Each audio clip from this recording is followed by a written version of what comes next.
Fala, vestibulandos de todo o Brasil. Aqui é o professor Jurubeba de História. O papito da história. E aqui, vestibulandos, nós vamos falar nessa questão da competência 2, ó. A competência 2, se liga, viu, vestibulando, ó. Ela vai falar o quê?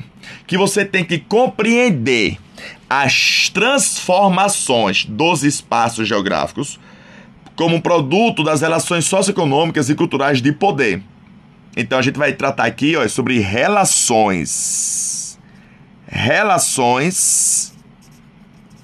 socioeconômicas. Socioeconômicas. E que essas relações socioeconômicas de poder.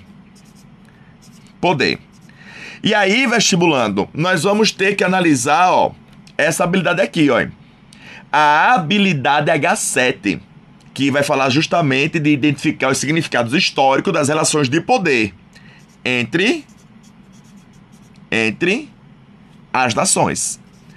Então, vestibulandos, vamos ler a questão aqui? Veja, essa é a competência, essa é a habilidade.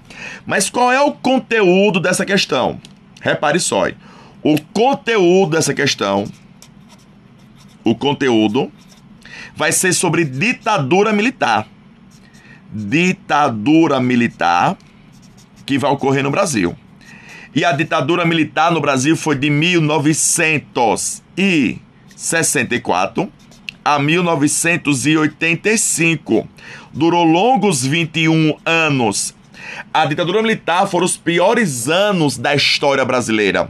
Foram anos de repressão, de tortura, anos de cerceamento da liberdade de expressão. Então, a ditadura militar. E naquela época, a ditadura militar tinha um grande apoio dos Estados Unidos. Por que o apoio dos Estados Unidos? Porque, vestibulando, os Estados Unidos, ele vai apoiar as ditaduras na América Latina. Então ele vai apoiar a ditadura de Perón na Argentina, a ditadura de Augusto Pinochet no Chile.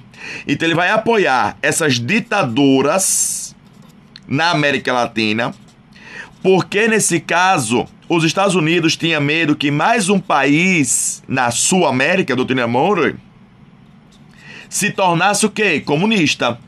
Já que nesse caso, vestibulando, em 1959, Cuba fez a sua Revolução Cubana. E na Revolução Cubana, Cuba se tornou socialista.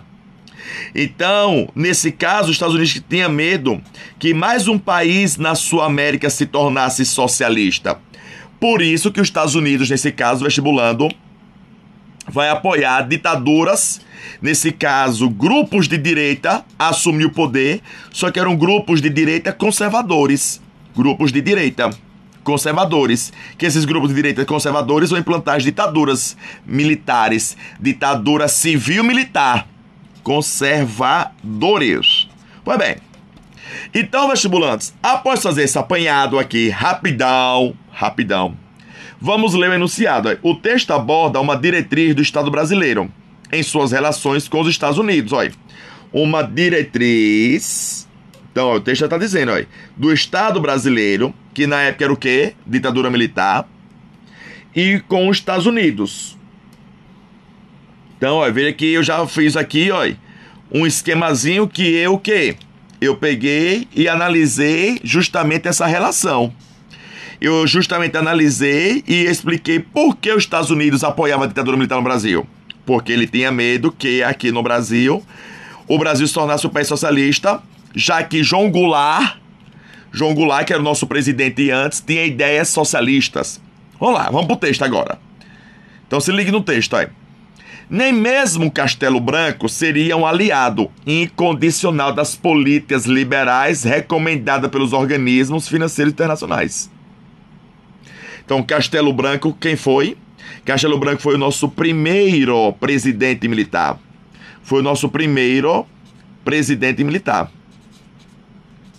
Então, o texto fala que nem ele seria um aliado incondicional, ou seja, estaria fechando os olhos e se aliando incondicionalmente As políticas liberais de instituições financeiras internacionais. Que instituições? Dos Estados Unidos. Nem dos contornos que o Departamento de Estado norte-americano promovia na política externa dos estados latino-americanos. Contornos promovia na política externa dos estados latino-americanos. Então lembre que os Estados Unidos apoiavam as ditaduras da América Latina. As políticas da ditadura militar, em particular as iniciativas de planejamento econômico. Então a questão é falar sobre economia, questão. Um projeto frustrado de reforma agrária promovido pelo ministro Roberto Campos e a rejeição ao alinhamento. Então rejeitou aqui. Nem mesmo Castelo Branco apoiava incondicionalmente as políticas liberais dos Estados Unidos. Então rejeitou com ódio nos organismos multilaterais. Quem seriam esses organismos multilaterais? Seria o FMI, seria o BID, Banco Interamericano de Desenvolvimento, um exemplo. Proporcionaria pelo menos incerteza nos círculos decisórios da política dos Estados Unidos. Então você vê que o Brasil não vai se aliar incondicionalmente a tudo que os Estados Unidos, em relação à economia, impunha aos países da América Latina. O Brasil vai chegar a rejeitar. Então, olha, o texto aborda uma diretriz do Estado brasileiro em suas relações com os Estados Unidos, caracterizada pela construção de alianças pragmáticas. Então, olha, o Brasil naquela época, nesse caso, ele vai se aliar aos Estados Unidos, mas não era um alinhamento automático. Não era um alinhamento incondicional, mas vai se aliar. Então, olha, vai ser a letra A, o gabarito dessa questão. Se você não entender essa construção, é porque você não entende a palavra pragmática. Pragmática vem de prática. Construção de alianças práticas. Vai haver essa construção. Ele mostra. Porém, contudo, entretanto, não vai ser uma aliança incondicional. Mas vai haver aliança. Vai haver aliança. Então, a gente vai ter essa aliança. Porém, nesse caso, vestibulandos, não era uma aliança incondicional, de olhos fechados. Letra B, busca da superioridade comercial. A ideia não era essa busca, mas aqui a letra D poderia ser um pesado distrator. Mas a ideia não está mostrando no texto que o Brasil queria ser superior aos Estados Unidos no ramo comercial. Não tem. Só diz o texto que a gente rejeitou algumas práticas de políticas liberais dos Estados Unidos. A gente rejeitou algumas coisas, a gente não se alinhou automaticamente, mas a gente era aliado. Então a B pode lhe enganar perfeitamente, um distrator pesado. A afirmação da equidade continental, não, ele não está falando de equidade continental, de o Brasil ser igual aos Estados Unidos nas políticas internas, nas políticas externas. Insistência na integração regional, não está falando sobre integração regional, falso. Redução de investimentos bélicos, horrível a letra E, bélicos, em qual momento está falando sobre indústria bélica, sobre armas? Então, vestibulando, a letra A é a letra correta dessa questão. Espero que você tenha entendido. Se entendeu, deixa um joinha aí pro Papito, que o Papito vai adorar. Aquele abraço!